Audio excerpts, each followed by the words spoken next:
Science Galaxy के YouTube मंच पर एक बार पुनः आप सबका स्वागत है। हम लोग देख रहे हैं यूपी टेट परीक्षा की तैयारी से संबंधित विभिन्न विषयों के से संबंधित प्रश्न देख रहे हैं और उनके बारे में विस्तार से अध्ययन देख रहे हैं। तो आज उसी कड़ी में हम लेते हैं हिस्ट्री सब्जेक्ट, और हिस्ट्री सब्जेक्ट में आज का हमारा जो टॉपिक है वो है सिंधु घाटी सभ्यता। सिंधु घाटी सभ्यता से बहुत ढेर सारे प्रश्न पूछे जाते हैं विभिन्न कंपटीशन एग्जाम में, चाहे वो टेट हो या अन्य किसी भी प्रकार की परीक्षा हो। तो विभिन्न प्रतियोगी परीक्षाओं के लिए सिंधु घाटी सभ्यता बहुत महत्वपूर्ण है। तो बने रहेगा वीडियो के साथ में। मैं कोशिश करूंगा कि जो भी आपको कंटेंट दूं उसमें विस्तार से उसकी चर्चा की जाए, और साथ ही साथ जहां पर आवश्यकता हो वहां ट्रिक मेथड भी बताया जाए। तो चलिए आज शुरुआत करते हैं पहले लेक्चर सिंधु घाटी सभ्यता का। और जैसा कि हम जानते हैं कि सिंधु घाटी सभ्यता को हम इंडस वैली सिविलाइजेशन भी कहते हैं। तो ये इंडस वैली सिविलाइजेशन ये विश्व की सबसे प्राचीन सभ्यताओं में से एक है। विश्व की प्राचीनतम और सबसे विकसित नदी घाटी सभ्यताओं में से एक है। ये ब्रांज एज यानी कांस्य युग की सभ्यता मानी जाती है। ठीक है, कांस्य युग की सभ्यता मानी जाती है। और इसकी विशेषता क्या है कि यह अपनी शहरी योजना और इंजीनियरिंग के लिए काफी प्रसिद्ध मानी जाती है। ठीक, यहाँ के नगर बहुत अच्छे हुआ करते थे, इसलिए ये इसको नगरीय सभ्यता भी कह सकते हैं। इस सभ्यता की मुख्य विशेषताओं का वर्णन हम लोग अभी आगे देखते हैं। चलिए आगे बढ़ते हैं बिना समय गंवाए। देखिए, खोज और विस्तार। तो अगर हम बात करें कि सिंधु घाटी सभ्यता की खोज कब शुरुआत हुई, तो इसकी खोज जो है वो 1921 में दयाराम साहनी के द्वारा हड़प्पा स्थान की खोज की गई थी। और फिर उसके बाद में एक ही वर्ष बाद 1922 में राखलदास बनर्जी द्वारा मोहनजोदड़ो की खोज की गई थी। ठीक है, अब देखते हैं इसका भौगोलिक विस्तार क्या है। तो भौगोलिक विस्तार में हम समझने का प्रयास करें कि यह सभ्यता वर्तमान में भारत, पाकिस्तान और अफगानिस्तान के कुछ हिस्सों में फैली हुई थी। भारत, पाकिस्तान और अफगानिस्तान के कुछ हिस्सों में फैली हुई थी।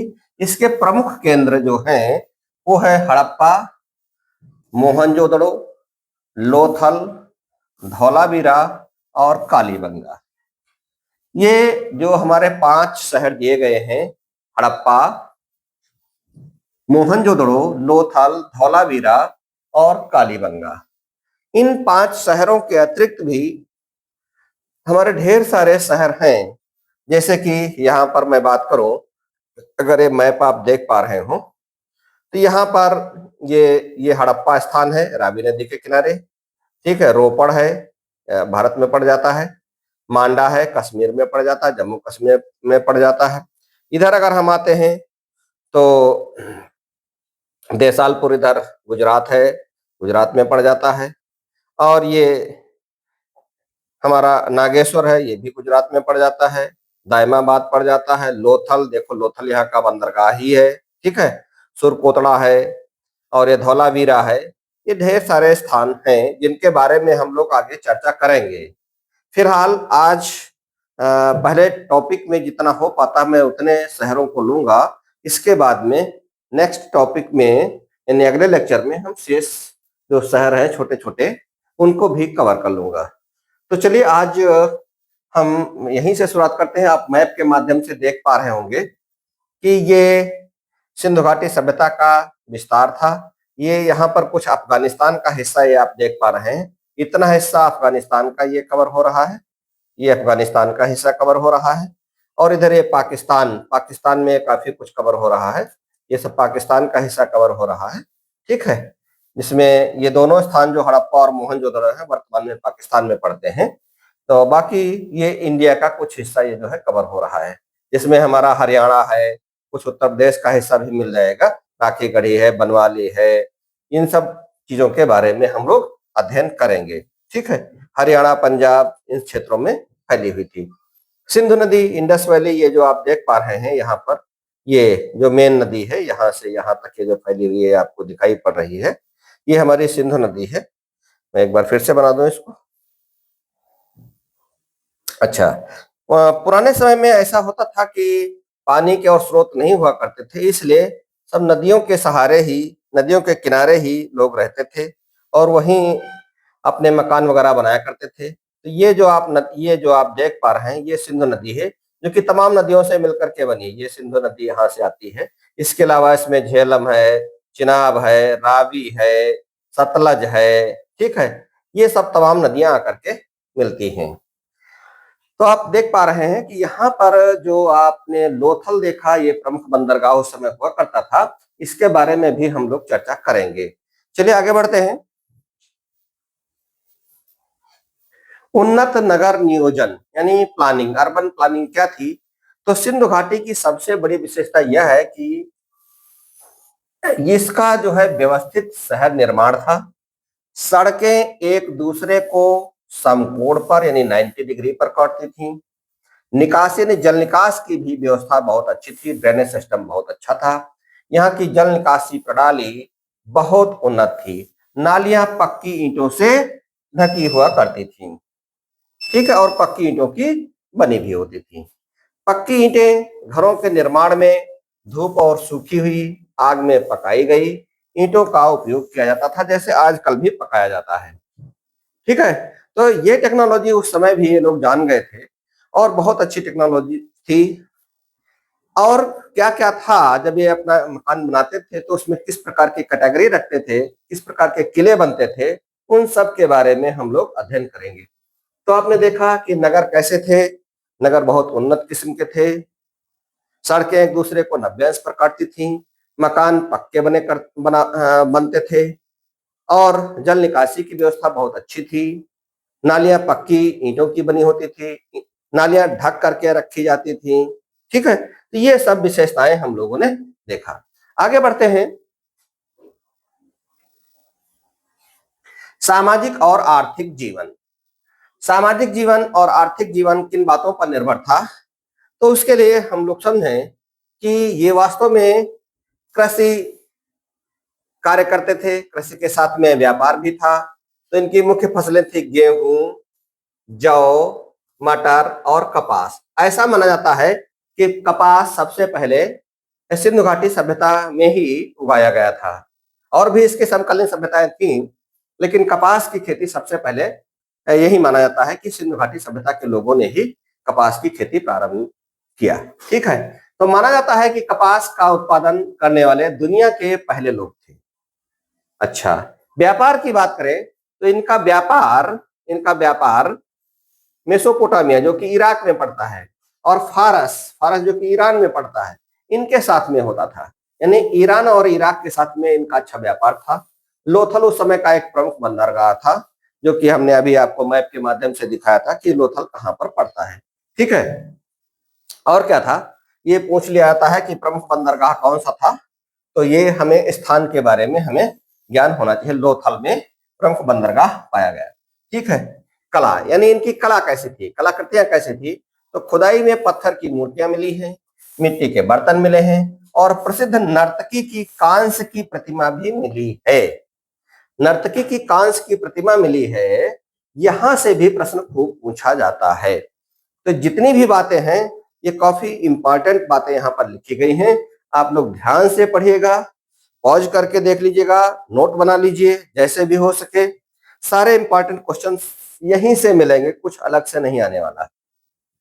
आगे देखते हैं, धार्मिक और सांस्कृतिक जीवन। तो ये लोग मात्र देवी और पशुपति शिव की पूजा करते थे।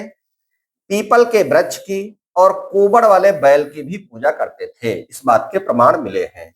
यहां से भी प्रश्न पूछ जाता है कि ये वृक्ष के रूप में किस वृक्ष को सबसे ज्यादा पूजा करते थे। तो वहां पर हम लोग क्या बताएंगे, पीपल वाले वृक्ष की पूजा करते थे।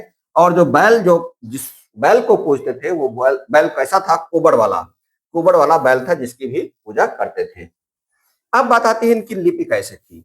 तो इनकी लिपि चित्रात्मक थी, पिक्टोग्राफिक थी, ठीक है। हालांकि अभी तक इसे पूरी तरीके से पढ़ा नहीं जा सका है। ये बात को हम लोग ध्यान रखेंगे कि अभी सिंधु घाटी सभ्यता की लिपि को हम लोग पढ़ नहीं पाए हैं। आगे बढ़ते हैं। आगे प्रमुख स्थल खोज एवं विशेषताएं। तो इस सभ्यता के प्रमुख स्थल जैसा हमने कहा कि एक तो मोहनजोदड़ो, जिसको हम मुर्दों का टीला भी कहते हैं, वहां पर एक बहुत बड़ा विशाल स्नानागार पाया गया है, ग्रेट बाथ पाया गया है, और एक अन्न का भंडार भी पाया गया है। लोथल जो कि प्रमुख बंदरगाह था, ठीक है, यहाँ पर हाथी दांत के अवशेष मिले हैं। इसका मतलब यह था कि ये हाथी दांत का भी व्यापार करते थे। धौलावीरा जो स्थान है, यहाँ पर जल संचयन प्रणाली यानी वाटर हार्वेस्टिंग सिस्टम था, स्टेडियम भी पाया गया था। यहां से भी एक प्रश्न पूछ लिया जाता है कि धौलावीरा में क्या क्या मिला। तो हमने क्या देखा कि एक स्टेडियम और एक वाटर हार्वेस्टिंग सिस्टम भी पाया गया। और बात आती है कालीबंगा की। चौथा स्थान जो महत्वपूर्ण है वो कालीबंगा। कालीबंगा में जुते हुए खेत, जुते छोटे हो की मात्रा है, जुते हुए खेत के साक्ष्य और चूड़ियां मिली हैं। चूड़ियों का एक बहुत बड़ा केंद्र था कालीबंगा। तो मोहनजोदड़ो, लोथल, धौलावीरा और कालीबंगा, ये चार स्थान काफी महत्वपूर्ण है। इनमें से प्रत्येक में से प्रश्न पूछा जाता है, विभिन्न परीक्षाओं में पूछा जाता है। कोई एक परीक्षा की हम बात न करें, हर एक परीक्षा में पूछा ही जाता है। चलिए आगे बढ़ते हैं। अगला है हमारा, अब हम विशेष रूप से चर्चा करते हैं हड़प्पा पर, ठीक है। तो ये देखिए, ये जब हड़प्पा की खुदाई हुई तो ये खुदाई के देखिए कुछ साक्ष्य मिले हैं। इस प्रकार से देखिए, यहाँ पर एक चौकोर ईंटें निकल पा रही हैं, और फिर ये इधर है, इधर ये ईंटें बनी हुई, ये कच्चा रास्ता है। तो इस प्रकार से आप देख पा रहे हैं कि जो खुदाई हो रही है, इसमें तमाम से नगर योजना के बारे में बताया गया है, ठीक है। तो उसी के बारे में कहते हैं यह इस सभ्यता का खोजा गया पहला शहर था, ठीक। इसीलिए इस पूरी सभ्यता को हम हड़प्पा सभ्यता के नाम से जानते हैं। वर्तमान में यह पाकिस्तान के पंजाब प्रांत के रावी नदी के तट पर स्थित है। और जैसा कि हमने अभी पहले ही बताया था थोड़ी देर पहले कि इसकी खोज 1921 में राखलदास बनर्जी यानी राय बहादुर दयाराम साहनी के द्वारा इसकी खोज की गई थी, और 1921 में ही इसकी शुरुआत हुई थी, ठीक। अब यहाँ पर क्या क्या पाया गया? एक तो अन्न भंडार पाया गया, अनाज रखने के लिए 12 विशाल कोठार मिले हैं। यहाँ पर संख्या भी कभी कभी पूछ लिया जाता है कि अनाज रखने के लिए जो कोठार मिले वो कितने थे। तो हम क्या बताएंगे, कितने कोठार मिले हैं? 12 कोठार मिले हैं, ठीक है। और जो नदी के पास थे, नदी के पास क्यों थे? क्योंकि व्यापार करने में इनको सहायता मिले, सामान को लाने ले जाने में सुविधा मिले, इसलिए जो भी कोठार थे, जो अन्न भंडार थे, वो नदियों के किनारे पाए गए। दूसरी बात यह है कि इनका श्रमिक आवास कैसे हुआ करते थे उस समय के। तो जो मजदूर लोग हुआ करते थे, वो किले के बाहर इनकी रहने की व्यवस्था होती थी, छोटे घर होते थे, और समाज जो मतलब समाज के वर्गीकरण को दर्शाते हैं। आज भी वही सिस्टम चल रहा है। जो गरीब या कमजोर लोग होते हैं वो मुख्य शहर के बाहर ही होते हैं, जो कि झोपड़ियों में रहते हैं, ठीक उस समय भी यही होता था। जो अमीर लोग थे उनके तो मुख्य जो हमारे शहर होते थे, जो मुख्य दुर्ग होते थे, उनमें अमीर लोग रहा करते थे, और जो गरीब और मजदूर वर्ग के लोग थे वो मुख्य किले से बाहर छोटे घरों में रहते थे। इसका मतलब उस समय भी ये छोटे और बड़े लोग हुआ करते थे, नहीं आर्थिक रूप से कमजोर और धनी लोग हुआ करते थे। अगली बात आती है ताबूत समाधान। यहाँ से लकड़ी के ताबूत में दफनाने के प्रमाण मिले हैं, ठीक, और कब्रिस्तान पाए गए हैं। क्या पाए गए हैं? कब्रिस्तान पाए गए हैं। फिर अगली बात है मोहरें भी पाई गई। मोहरें कैसी थी? यहाँ से बड़ी संख्या में पत्थर की मोहरें मिली हैं, जिन पर जानवरों के चित्र और लिपि अंकित है, जिन पर जानवरों के चित्र और लिपि अंकित है। तो इस प्रकार से आपने हड़प्पा के बारे में इतना अध्ययन किया कि खोज 1921 में राय बहादुर दयाराम साहनी द्वारा, ठीक, अन्न भंडार मिले। अन्न भंडार में कितने कोठार मिले? 12 कोठार मिले। मजदूर अलग रहते थे, मुख्य किले से बाहर रहते थे। ताबूत के लिए इन यहाँ पर कब्रिस्तान भी पाए गए हैं। बड़ी संख्या में मोहरें पाई गई। किस चीज की बनी होती थी? पत्थर की बनी होती थी, जिन पर जानवरों के चित्र और लिपि अंकित थी। इतना सब जानने के बाद में अब हम लोग आगे बढ़ते हैं। अगला हमारा दूसरा महत्वपूर्ण स्थान है मोहनजोदड़ो। तो सबसे पहला स्थान जो खोजा गया था, हड़प्पा खोजा गया था। हड़प्पा सबसे पहला स्थान खोजा जाने के कारण इस पूरी सभ्यता को हम सिंधु घाटी सभ्यता यानी हड़प्पा सभ्यता भी कहते हैं। अच्छा, अब जरा हम मोहनजोदड़ो के बारे में जान लें। मोहनजोदड़ो का अर्थ होता है मृतकों का टीला। क्या होता है? मृतकों का टीला। तो सिंधी भाषा में कहा गया है, सिंध प्रांत उधर है ही है, तो सिंधी भाषा में इसका अर्थ है मृतकों का टीला। और यह सभ्यता का सबसे बड़ा और समृद्ध शहर माना जाता है। ठीक है, मोहनजोदड़ो हड़प्पा से भी समृद्ध माना जाता है। यह कहां पर है? पाकिस्तान के सिंध प्रांत में सिंध नदी के किनारे स्थित है। और 1922 में इसे राखलदास बनर्जी द्वारा, आर.डी. बनर्जी द्वारा इसे खोजा गया। आप देख पा रहे हैं चित्र के माध्यम से कि बड़ा एक दुर्ग हुआ करता था, बाकी छोटे छोटे मकान भी हुआ करते थे, और जो बहुत छोटे जो मकान हुआ करते थे वो बिल्कुल किनारे हुआ करते थे, दूर हुआ करते थे। तो इस प्रकार से आपने मोहनजोदड़ो के बारे में समझा। यहाँ क्या क्या मिला उसके बारे में हम लोग देखते हैं। सबसे बड़ी बात रही ये विशाल स्नानागार मिला। ये देखिए आप स्नानागार का चित्र। ठीक है, तो ये दुनिया का सबसे बड़ा और पुराना सार्वजनिक जल कुंड है, जिसमें उतरने के लिए ये सीढ़ियां लगी हुई थी। देखिए सीढ़ियां बनी हुई है।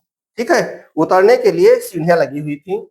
और पानी को रोकने के लिए बिटुमिन डामर का लेप किया जाता था। डामर जिसको हम लोग आजकल जो है सड़क बनाने में इस्तेमाल करते हैं। तो इसी प्रकार से एक उन्होंने एक बिटुमिन डामर की खोज कर रखी थी अपने समय में, और उसको लेप देते थे जिससे पानी डिस्चार्ज नहीं होता था जमीन के अंदर, और पानी काफी दिन तक स्टोर किया जा सकता था। ठीक है, तो यहां से भी क्वेश्चन पूछ लिया जाएगा कि पानी को रोकने के लिए किस चीज का प्रयोग करते थे, तो हम कहेंगे विटामिन या डामर का प्रयोग करते थे। नर्तकी की मूर्ति भी यहाँ से मिली है, ये खास बात है, मोहनजोदड़ो वाले स्थान से मिली है। डांसिंग गर्ल ये आप पा रहे होंगे, देखिए ये तमाम सी मूर्तियां, ये मूर्ति बनी हुई है यहाँ पर। ठीक है, इस चित्र में काफी कुछ समझाया गया है। ओके, ये देखिए, देखिए यहाँ पर लिपि भी लिखी हुई, देखो यहाँ पर लिपि लिपि देखिए आर पार, ये इधर देखिए, ये देखिए सब लिपियां लिखी हुई हैं। ठीक है, तमाम सी मूर्तियां हैं, घड़े हैं, तो ये सब मिला है। यहाँ से लास्ट वैक्स तकनीक से बनी कांस्य की एक नर्तकी की मूर्ति मिली है, जो उसकी धातु कला का श्रेष्ठ उदाहरण है। इसके अलावा एक खास बात यह है कि पशुपति मोहर मिली है। यह मोहर जिस स्थान पर योगी की मुद्रा में एक आकृति में मिली है, इससे यह लगता है कि ये लोग शिव को मानना शुरू कर दिए थे। ठीक, बुना हुआ कपड़ा मिला है, यानी सूती कपड़े के अवशेष मिले हैं, जिससे ये पता चलता है कि सूत चूंकि कपास से बनता है, इसलिए ये पता चलता है कि इसकी कपास की खेती करने वाले ये पहले व्यक्ति थे पूरे संसार में, जितनी भी उस समय की सभ्यताएं थी। चलिए आगे बढ़ते हैं। अगला है विशेषताएं, और कुछ कॉमन विशेषताएं क्या है दोनों शहरों की, हड़प्पा और मोहनजोदड़ो की कॉमन विशेषताएं क्या है। तो कॉमन विशेषताओं की अगर हम बात करें तो नगर विभाजन यानी शहर दो भागों में बटा था। एक तो जिसे हम दुर्ग कहते थे, ऊंचे स्थान पर रहता था, जो शासकों और अमीरों के लिए हुआ करता था। निचला शहर आम जनता के लिए हुआ करता था। ठीक है, सड़कें एक दूसरे को समकोण पर काटती थी, सड़कें उत्तर दक्षिण दिशा में हुआ करती थी। ये सब बातें हम लोगों ने अध्ययन किया। स्वच्छता यानी प्रत्येक घर में अपना स्नानागार होता था, आंगन होता था, गंदा पानी निकलने के लिए ढकी हुई नालियां भी होती थी। लिपि इनकी कैसी होती थी? पिक्टोग्राफिक लिपि होती थी, यानी चित्रात्मक होती थी। जो खास बात यह है कि दाएं से बाएं की ओर लिखी जाती थी, इधर से इधर की ओर, दाएं से बाएं की ओर लिखी जाती थी। हालांकि इसे पढ़ा नहीं जा सका है पूरी तौर से, कुछ बातें तो इसकी समझ में आ रही हैं, लेकिन अभी पूरी तौर से पढ़ा नहीं जा सका है। व्यापार और विनिमय, ये लोग वस्तु विनिमय करते थे, और लोथल जैसे बंदरगाहों के माध्यम से इनका व्यापार मेसोपोटामिया और तक फैला हुआ था। यहाँ की खुदाई में हड़प्पा की मोहरें मिलना इस बात का पक्का सबूत है। जब वहां की खुदाई की गई तो हड़प्पा की मोहरें वहां भी पाई गई। इसका मतलब ये रहा कि इनका वहां से मेसोपोटामिया के लोगों से भी व्यापारिक संबंध हुआ करते थे, व्यापारिक संबंध हुआ करते थे। तो इस प्रकार से आज आपने कुछ प्रमुख शहरों के बारे में, जैसा कि हड़प्पा और मोहनजोदड़ो के बारे में सीखा, सिंधु घाटी सभ्यता के विस्तार के बारे में सीखा, खोज किसने किया इसके बारे में सीखा, स्नानागार देखा, सिंधु घाटी और कौन कौन सी सहायक नदियां उसके साथ में रही उनको आपने देखा। अगले लेक्चर में मैं इसके शेष पार्ट की बात करूंगा, जहां पर छोटे छोटे और जो शहर हैं, धौलावीरा है, लोथल है, उसकी भी बात करूंगा। और साथ ही साथ मैं बात करूंगा इन सब ढेर सारे शहरों को उनके खोजकर्ताओं के माध्यम से कैसे हम ट्रिक से जानेंगे, कौन सी याद करने की ट्रिक रखेंगे, वो सब हम लोग अगले लेक्चर में देखेंगे। तो हमारा अगला लेक्चर बहुत महत्वपूर्ण होने वाला है। आप लोग निश्चित रूप से उस लेक्चर को देखने के बाद में ये श्योर हो जाएंगे कि कैसे इस इतनी बड़ी सभ्यता को कम शब्दों में हम लोग याद कर सकें। चलिए बने रहिएगा। बहुत बहुत धन्यवाद। Thank you very much.